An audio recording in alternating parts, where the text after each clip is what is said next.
What's up, everyone? Welcome back to another review, and this time we're taking a look at Evil Dead Rise, written and directed by Lee Cronin. Evil Dead Rise is the 5th installment into the Evil Dead franchise. This tells the story of a single mom who gets possessed by the Deadites, and now her children, along with her sister, have to fend off her attacks. So that's the overall plot line of the Evil Dead Rise. Let's talk about it. Overall, I think Evil Dead Rise is a very strong addition to the Evil Dead franchise as a whole. I don't consider this to be one of the best Evil Dead movies, but it's definitely up there as a very solid entry into a franchise that, to me, does not really have a single dud of a movie.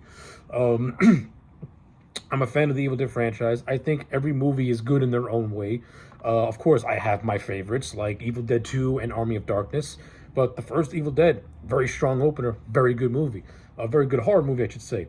Evil Dead 2 and Army of Darkness. I just love those movies for the simple bombacity of them. Like, they're so absurd, but they're so damn fun to watch.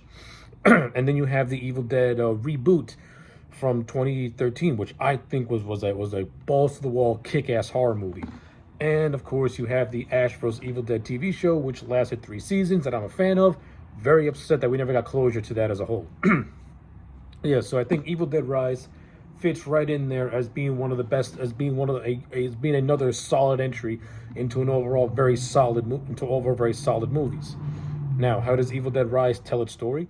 I think Lee Cronin did an overall solid job at doing this movie. I think he channeled his inner Sam Raimi while directing Evil Dead Rise. He pays a lot of nods and references to Evil Dead lore, but he doesn't let the fan service consume his story. No, he lets it serve the story, which is how you use fan reference to its advantage. Is when you don't have it dictate your story. You throw it in there that way fans watching it, they'll get it.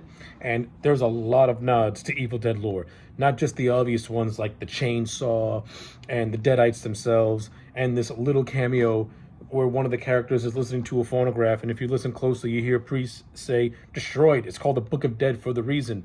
A nice little cameo by Bruce Campbell, which is confirmed by Lee Cronin to be a time-displaced Ash. That is awesome. But you also get other references, like there's this one scene where a character has his eyeball get popped out of his head, and it goes down the throat of another character. If you like Evil Dead 2, that happens to Bobby Joe. No, nice reference there. There's towards the end of the movie, all the Deadites are screaming, "Dead by dawn, dead by dawn." Of course, again, another nod in reference to Evil Dead 2. Like Lee Cronin did a good job at incorporating the fan service and making it. And he made this movie feel like an Evil Dead movie. And first and foremost, when you watch an Evil Dead movie, you want it to feel like an Evil Dead movie. To me, this feels like an Evil Dead movie. Lee Cronin goes back to the first movie by having this film take place in a very confined area. Like the first movie, you had like a handful of people in a cabin in the woods. In this movie, you have a handful of people in a condemned apartment building. And you're able to tell a much more tighter, much more cohesive story when you have less characters and you keep everything just simple as possible. And that's what Lee Cronin did with this movie. Kept it very simple as possible, but he also told a pretty good human story for the first half hour. Like, I like the whole idea of the character of Beth, finding out she's pregnant, and then once her sister, goes into demon mode, she basically has to do her best to protect her 3 children. Unfortunately, 2 out of 3 don't make it out of this movie alive, but she's able to protect the little girl named Cassie. So I like it.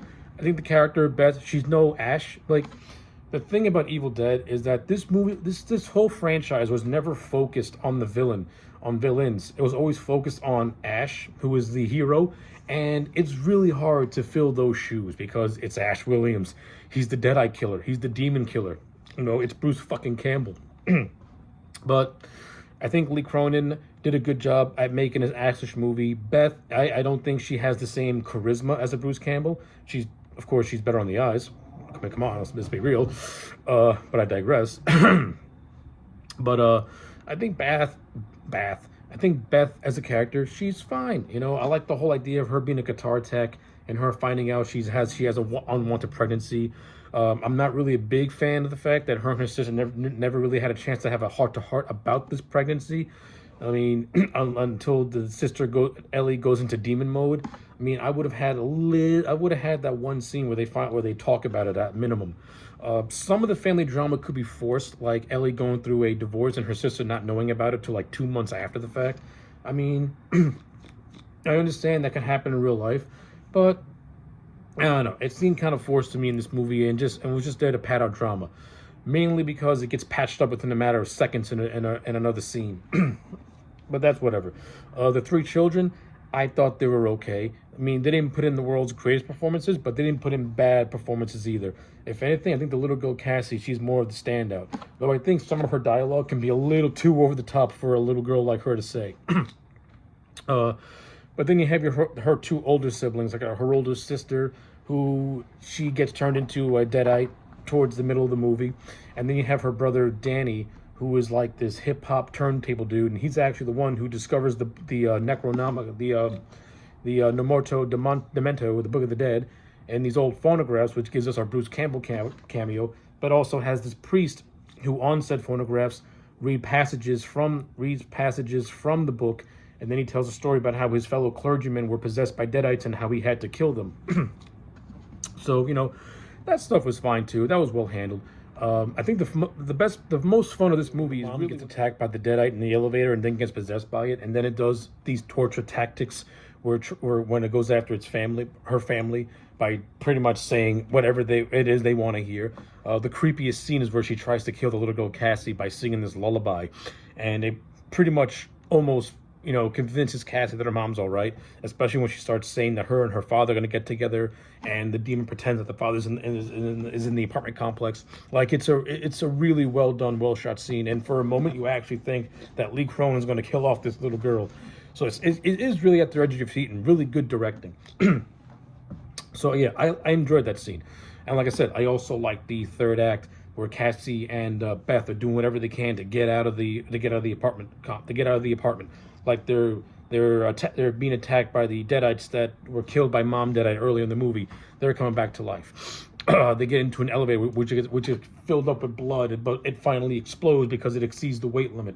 Then they finally get down to the car parking lot, where you have like this big wood chipper type of machine, which is owned by one of the characters named Fonda, who makes an appearance early on in the movie, who has this cat that hides in the air ducts, and it's actually that setup which has the mom who was trapped outside the apartment get back inside the apartment by using the air ducts.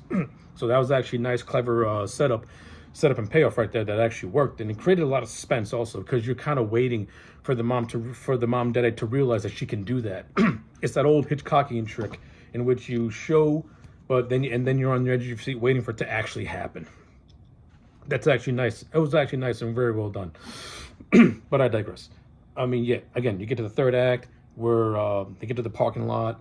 Then you got the Ultra Megazoid Deadite, which is gnarly looking, like I mentioned.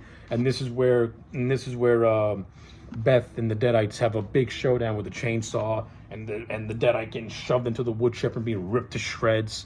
Good stuff. I liked it a lot. This movie also has some bookends. It has a beginning of these kids who are in a lake who are attacked by a possessed girl named Jessica. She pretty much scalps her cousin and kills her boyfriend. And that's actually how the movie begins. But when you get to the very end of the movie, it actually shows the setup of the character of Jessica, who was actually living in the apartment where all this movie takes place. Now, I don't really care for this twist, because I think it's really far-fetched that this girl did not hear any of the commotion that was going on with deadites attacking everyone. And the fact that Lee Cronin didn't really do a good job at explaining that. He used the whole idea of like thunder and lightning keeping her up, and it was and stuff like that. That's far-fetched. That's really, really far-fetched. If anything, I would have rotated this. I would have had the movie start with Jessica and having the deadite attack her, and then pay it off later in the end where you see her possessed killing her friends. See, I would have did the bookend in reverse order, so I think it would have worked better that way, my opinion, to be honest with you.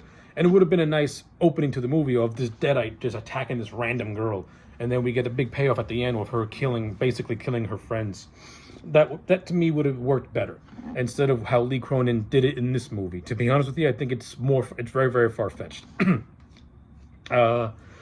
Let's see, what else? I think I covered pretty much what there is to cover about Evil Dead Rise. I may have missed a couple of things here and there, but yeah, like I said, I find this to be a very worthy addition to the Evil Dead franchise. Can't wait to see what comes next. Gonna give Evil Dead Rise a solid 8 out of 10. I enjoyed this movie, and if Lee Cronin comes back, I'm all for it, because he impressed the hell out of me with this movie. I want to see more of him tackling the Evil Dead lore. So yeah, 8 out of 10 for Evil Dead Rise. Let me know your thoughts in the comment sections down below. Like the video and subscribe, and I'll check you back next time for more.